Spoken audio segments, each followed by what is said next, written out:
في نباتات بتتصرف كأن عندها عقل، بتغضب وبتدافع وأوقات كمان بتنتقم. نبات الأكاسيا، النبات ده موجود في أفريقيا وبيعيش في أماكن فيها غزلان كتير. النبات ده بيحس فورا بالخطر وبيفرز مادة سامة في الأوراق تخلي الحيوان يوقف الأكل فورا. والأغرب إنه مش بيكتفي بكده، بيطلق في الجو غاز سام وده بيوصل للأشجار اللي حواليه كتحذير، فتبدأ هي كمان تفرز السم قبل ما الغزلان حتى يوصلوا لها. يعني الأشجار حرفيا بتتكلم مع بعض بلغة كيميائية. الطبيعة هنا مش ساكتة، دي منظمة بتعرف تحمي نفسها. تاني نبات معانا نبات السانديو، نبات صغير وبيبان بريء لكنه قاتل. أوراقه مغطاة بمادة لزجة بتلمع تحت الشمس، ولما الحشرة تقرب منها وتلمسها تفضل ملزقة فيها ومش قادرة تهرب.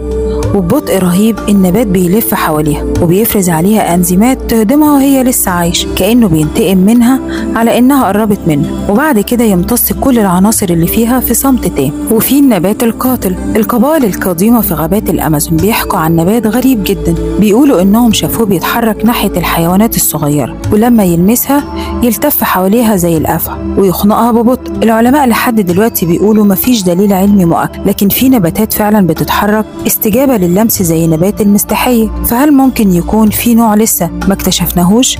نبات فعلا بيتغذى على اللحم. الطبيعة دايما فيها أسرار لسه محدش عارفها. وفي نبات تاني اسمه النبتة الناسفة، شكلها بسيط لكن فيها طاقة مخفية رهيبة، مجرد ما حد يلمس ثمرتها الجاهزة تنفجر فجأة وتطير بذورها بسرعة توصل ل60 كيلومتر في الساعة. البذور بتطير بعيد جدا عشان تضمن إنها تعيش لوحدها، لكن أي كائن يقرب منها وقت الانفجار ممكن يتأذي فعلا، كأنها نبات بينتقم من اللي يلمسها بانفجار طبيعي مذهل. وفي شجرة اسمها شجرة الدم، لو قطعت جذعها هتشوف مشهد مرعب، سائل أحمر غامق بينزل منها كأنه دم بشري حقيقي. الناس زمان كانت بتفتكر إن الشجرة بتنزف لأنها بتتقلب، وبعضهم كان بيقول إنها بتنتقم من اللي بيأذيه، لكن العلماء وضحوا إن اللون ده نتيجة صبغة نباتية، بس شكلها فعلا يخلي أي حد يقف يفكر مرتين قبل ما يقطعها. وفي نوع تاني من النباتات مش بس غريب، ده ضخم لدرجة تخوف، نباتات عملاقة فعلا بتكبر بطريقة مش طبيعية. أكبر زهرة في العالم حجمها ممكن يوصل لمتر كامل ووزنها أكتر من 10 كيلو،